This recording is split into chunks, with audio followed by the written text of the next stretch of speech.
Welcome to Beyond the Press Release, a production of Agoracom, in which we take the time to speak with small cap executives after they put out important news. With us today, AP Silverstein, President and CEO of ImagineAR, trades in Canada under IP, and for friends of the US under IPNFF.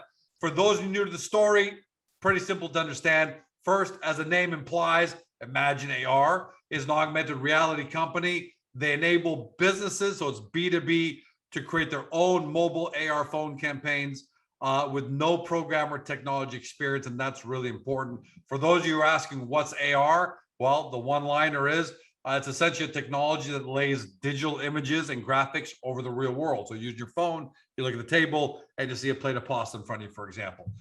How big is AR going to be? Apple CEO Tim Cook has said, quote, AR will play an important role in how we use technology in the future and promises to be as influential in our society as the smartphone. So more than just talking the talk, the company's walking the walk. They've already started commercialized with clients that include Shoppers Drug Mart, which is a repeat customer, NFL alumni, two of the biggest soccer teams in Spain, Club Atletico Mineiro out of Brazil, who won a championship thanks to the AR that they took on from Imagine, Grubhub for their soundbite starring Megan Thee Stallion and Noah Cyrus. And they're even selected by 18 various sports teams, leagues, and broadcasters at the Hype Sports Global Accelerator Program, and so much more. But welcome you back, Alan. How are you? Long time no see, George. Thanks for bringing it back. We came out of the cave to see you today. We've been in hiding since the summer. Well, that's one hell of a cave behind you, because that's no cave. That's like that looks like we went to outer space somewhere. Yeah, we went with Elon Musk. So we actually took the time strategically, starting in early summer, to basically hunker down and really rebuild the entire architecture. As we've expanded, and we had a tremendous amount of interest globally, Europe, overseas, Asia. Right.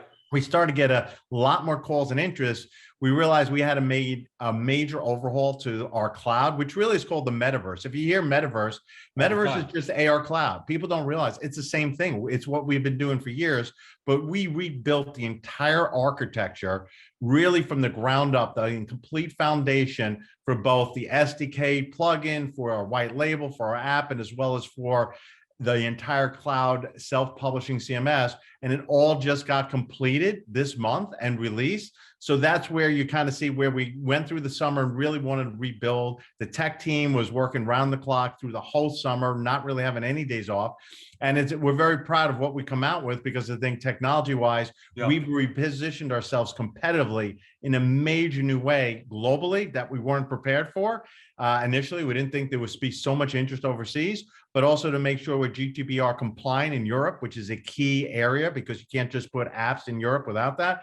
And we've integrated all those capabilities and a lot more functions. So we're now out of space, we're back on Earth, and we're kind of building out our entire marketing sales as we continue forward and picking up a lot of steam as well. And I want to make sure I emphasize there, it's not as if you guys went back to the drawing board because there was a problem with the technology, but you guys had such big wins in the fourth quarter of 2020, the first quarter of 2021, and you clarify, but you guys just want to scale up a little bit, be more ready for what was coming. At one point, every tech company has to do that major overhaul, and we've done 2 already, and we're pretty advanced. So we kind of made the decision as we started picking up, this will probably be the most significant one going forward, and we're probably good to go certainly through 2022 now. We've built a lot of new capabilities in the dashboard, in the cloud, in performance of assets globally, syncing all the assets, the ability to publish unique geographic territories, a lot of capabilities. So we can now go to the A level in terms of global interaction AR, both on mobile phones, and as we expect glasses will come out in the future, we're prepared for those as well. And the clear inference there is, you don't scale up your infrastructure, you don't expand your home, you don't do unless you're expecting people to fill it, right? Yeah, so you guys, you're pretty confident in how the business is looking right now, Alan? Yeah, and again, we're looking forward. I know when stockholders look, look every day, is there a press release? Is a press release? And we purposely knew we had to do a complete next level re-engineering, because we started working with iSport Connect overseas. They have 20,000 members in their global network for sports teams, leagues, and federations. We have a number of sales agents and groups working with us now around the globe. And we just saw, as it was coming, the need and where we saw the future was going. And we said, you know what, let's do it now. We got plenty of money in the treasury. We're good through 2022 and maybe then some.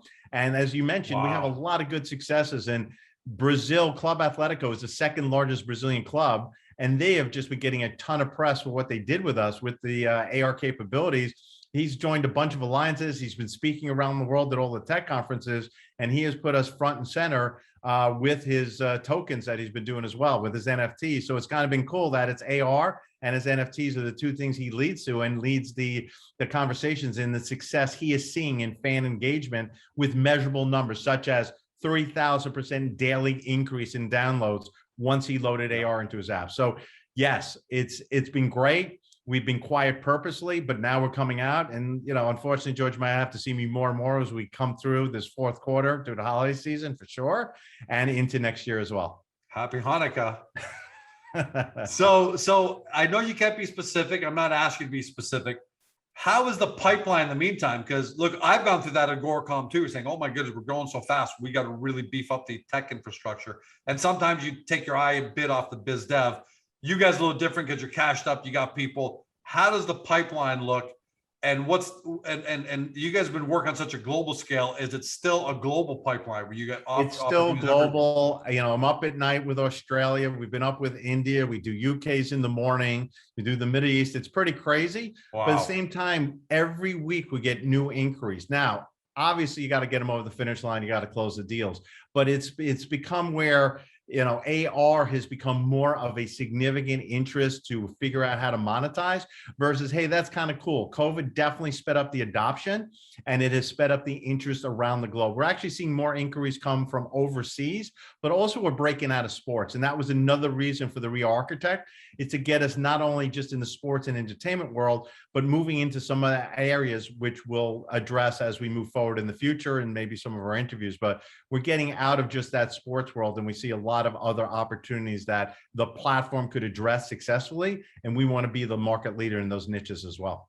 But in sports, you've had some tremendous success. Like, look, you've had 3 big soccer clubs at the HypeX accelerated program. You've had great success in the sports vertical. Yeah, but we want more. And iSport Connect has been walking us into a lot of opportunities in the UK, in other areas in Europe. We're starting to have a lot of conversations there. We're very optimistic as the pipeline continues.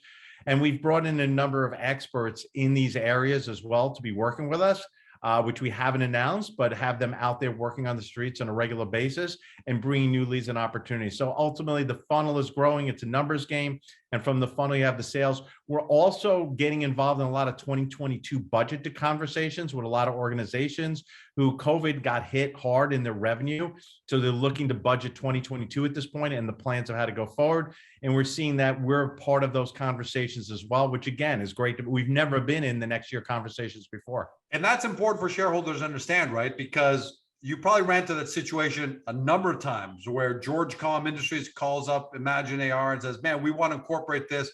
And we have the conversations and it looks good. And they say, okay, we don't have you budgeted this year because I work for a big organization called George Com. So we love it. We like it. We're going to put you in the budget in 2022. So there's a lot of deferrals that happen because the nature of the companies you're working with, the size of companies you're working with, they can't just, it's not like Agoracom. I can make a decision tomorrow to adapt your SDK into the Agoracom app and we're hot in 3 months, in 60 days. But you're hunting big game, right? You're hunting for bear. And that means sometimes George Com likes your technology, but I've got to wait to put you in a budget that gets approved by my boss, that gets approved by his boss in 2022.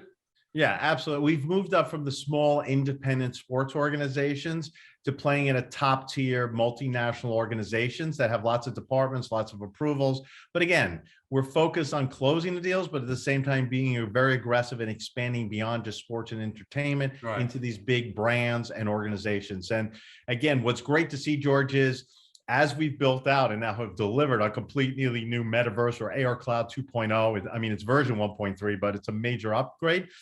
We are very, very confident as we go forward from a technical standpoint, because again, when you get into the big multinational opportunities, they like the quality of what we're doing self-published, but the next thing they do is they dig down and say, let's take a look at your architecture, let's look at your tech and see how it integrates into our landscape and how it becomes a piece of what we're doing going forward. And I think now we're very comfortable in those discussions on a global scale that we can put our platform into these kind of organizations and support what they want to do, whether it's country specific, continent specific, or globally, all at the same time. So that leads me right into my next question, AR adoption. You and I were speaking last year and the beginning of this year. I kept on, my thesis was AR adoption was going to go through the roof. And it was going to go beyond being a really cool idea into we must have this. What are you hearing about AR adoption in terms of sentiment when you're in your conversations? And what are you seeing in terms of official numbers out there about what AR adoption looks like in big enterprises? So for your first point, we're seeing the conversations we're having are very much more a senior level, and they already know AR, which is great. You know, augmented reality has definitely been established. It's been great with what Apple's done. Snapchat has done a great job in what they do with their filters. So it's educated the market. It's provided a foundation of understanding that it will deliver. Certainly, we're promoting Club Athletico. There's a case study. They did a big presentation to a number of people that's on in our YouTube library where there's real hard numbers of a demonstrated ROI. And Deloitte Touche just came out with a video. They related a lot into AR out of the Middle East with Saudi Arabia, but the adoption rate and conversion rate are just off the charts. And this is Deloitte Touche. So it's a very reputable organization. It's not self-serving. Did it beat even your expectations when you saw their numbers? Yeah, I did not expect to see 94% conversion rate. That they're identifying that AR contribute for brands and ultimately going to e-commerce. The adoption rates are 70, 80%. The love of it, the happiness with it, everything is just major. And you're starting to see respect to that out in the marketplace. So I love going head to head when it comes into AR opportunities and them looking at different competitors, because we always say, look at everyone else, bring everyone to the table, because the way we have designed this platform over the last 4 years, and now with our recent enhancements, we can effectively compete with anyone out from the largest tech organizations out there to the smallest and still deliver something in 2 minutes or less anywhere in the world without a programmer, and can demonstrate that during a call. And that's pretty unique and different besides the patents we have, which also protects us from a moat around our organization. So we're cashed up. We've got the patents. We got the new platform. We came out of outer space. We're back on Earth now. And we're feeling really confident, good. We've built a whole support program for clients around the globe too. So we've implemented that, which we need to put in so that we can take tickets and direct it to our tech team and address them individually. We have videotape support training as well now that's available. We really turned ourselves into an enterprise level AR support platform and company, so that even during the night, I don't have to stay up for all nights. We can have other people address it around the world and work with our clients to make sure their campaigns are successful. Yeah, because a big question enterprises ask is, hey, if you're going to sell me something, specify exactly how you're going to support our people. Exactly. They say that all the time. And if you just say, Dora, you can just call George, call me on my cell, that's not enough. They want to see that you've got specific support systems in place. Man, so it sounds like ImagineAR has done some great growing up from the late summer, from midsummer into now, and this kind of like this quiet. And it was planned. And you know what? We gave corporate updates. We've kept it quiet. You know, everyone's like, oh, deal. And then sometimes you got to look, when you're a tech company and you're growing up and you're playing at the A level, you've got to readjust what you've done. And as we were going global and having lots of inquiries, like I said, around the world, we realized you can either do it now or you're going to do it later. And the timing was perfect that we had a quiet period. We just got through the Hype Innovation Lab. We know the fourth quarter was coming. Yeah. We have a number of white label clients we have to deliver that require some of that GDPR compliance that has to be part of a singular app worldwide. So a singular app can meet the European requirements, but simultaneously deliver everything around the world. So we just decided, that's it. Let's roll up our sleeves. Let's get it all done. Build out the plumbing, the pipes, the foundation over the next 4 or 5 months, hands down, full development efforts. And now we came out, we announced the new SDK, the new cloud, and now we're going out there marketing wise. And there's some additions we've been very quiet about that have joined the team. But in the end, let's get the wins. Let's get the revenue going. Yeah, it was a great year from a calendar year, over 1 million plus bookings in one of our best year. Our revenue grew, but it's not close to where we expect to and want to be. And certainly what we're doing is aggressively now focus on deal closures and revenues. And, as every CEO is going to tell you, George, yeah, we think we're undervalued, but we thought we were undervalued before, and we continue to think we're undervalued. So safe to say, AP, that you're coming out of this, the self-imposed quiet period to retool. And by the way, that's the time to do it. Summer, even factories retool in the summer because that's when things slow down. But safe to say that, here we are, the beginning of fourth quarter, first week of October. We should start to see we should expect potentially see. I don't know if a word you, but I'd like to know. Expect to see a lot of activity through Q4 or Q1 and for quite a while after that because you're ready to take it all on. Well, everyone loved the March. It was the March Madness and what was going on there. So let's see what we could do to revisit those times. And certainly, like I said, we've repositioned ourselves on a global scale, multinational. Summer is always a time off. And actually, we learned all of France took off in summer. I didn't realize all of France shut down for August. That was a learning feature. So certainly Europe does. And plus you had the Euro this year, the soccer, plus you had the Euro this year. So, they're doubly closed down at that point. Exactly. And we found that out. And so when we put all those pieces together, it just made sense. The timing was right.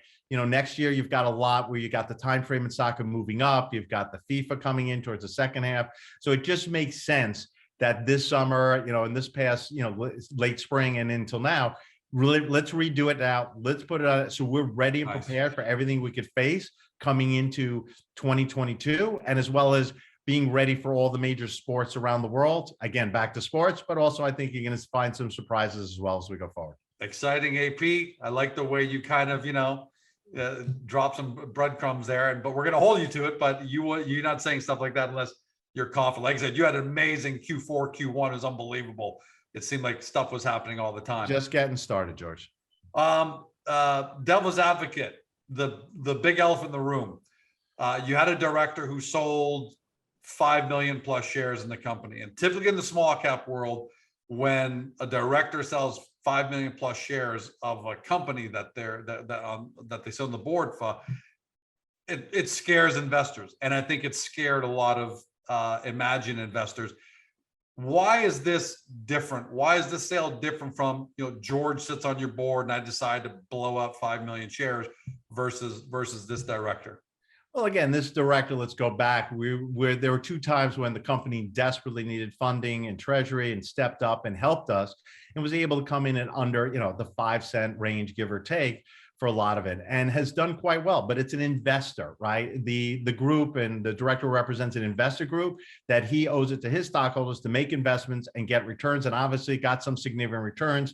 I found out about it from stockholders. So I didn't even know about it until stockholders called me over the weekend.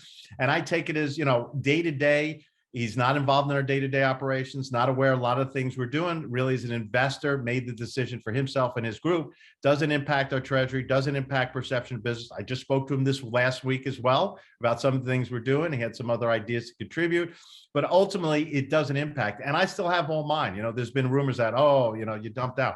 I still got over 1 million plus shares. I've got millions of options. I've got warrants. I'm all in. I'm not going anywhere. And I'm fully committed to what we're doing. And certainly, I think as we continue forward, there's still options and warrants as a director has that company, if it makes sense from an investor standpoint, when he looks at portfolio to come back in, could come back in. But it had nothing to do with day to day because there weren't any conversations that were going on at the point. Now, obviously, they have an intro part and they have an exit that they tie in for their investors. And that's what we took it as. And we continue forward in our mission, but it had nothing to do with what we're doing, how the company's operating in any sense of, and I still got everything I have. I'm still sitting here with a major position and I'm still as confident and optimistic, certainly after what we just spent the last 4 or 5 months doing. And again, as we said, George, money in the bank. We're not sitting here. We're not looking to dilute. We're not looking to raise. We're good through next year at our current burn rate without an issue. And I think, investors who look at AR and believe long-term AR has a future, if not, go look at the Deloitte study, look at the 20 different research reports that came out. We're pretty optimistic that we've got ourselves, again, ahead of the curve. We don't go out there and look for an acquisition and try and, in technology, it's called Frankenstein pieces. Go get this company, go get this, put it together, go get the numbers and figure out how to stick it together.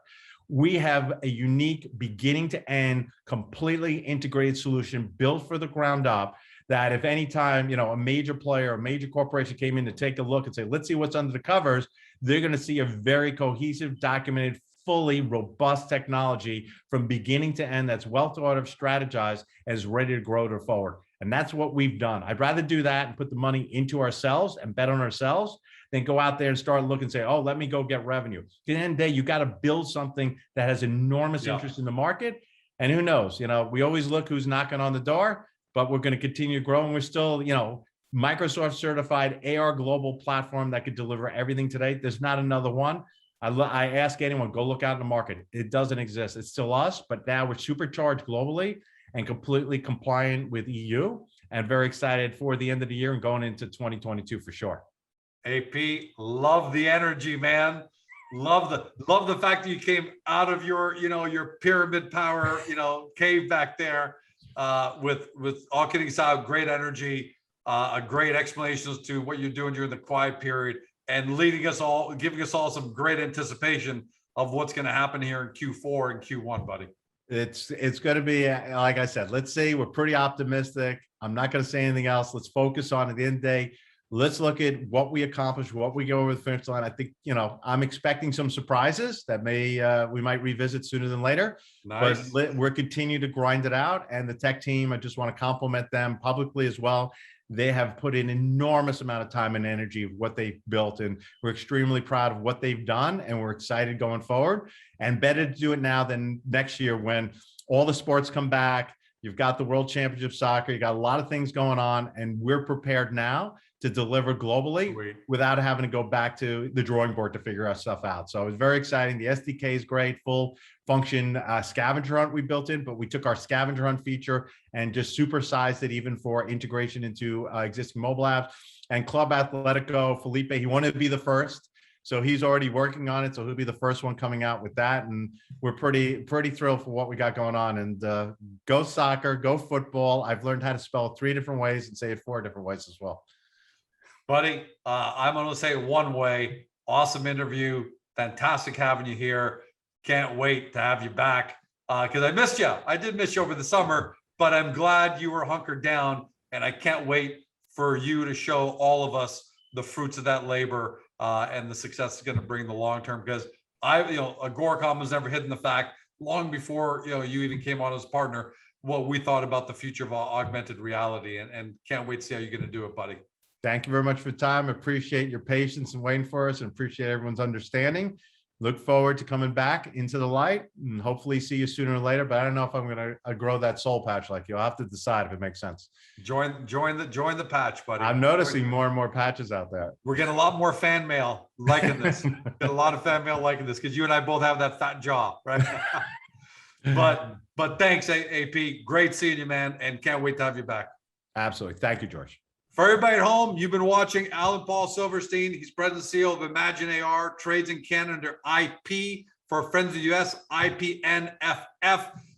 For those of you new to the story, you got to start your due diligence. Don't take from me. You heard at the top of the interview what I said, what Apple CEO Tim Cook has said. I just read it.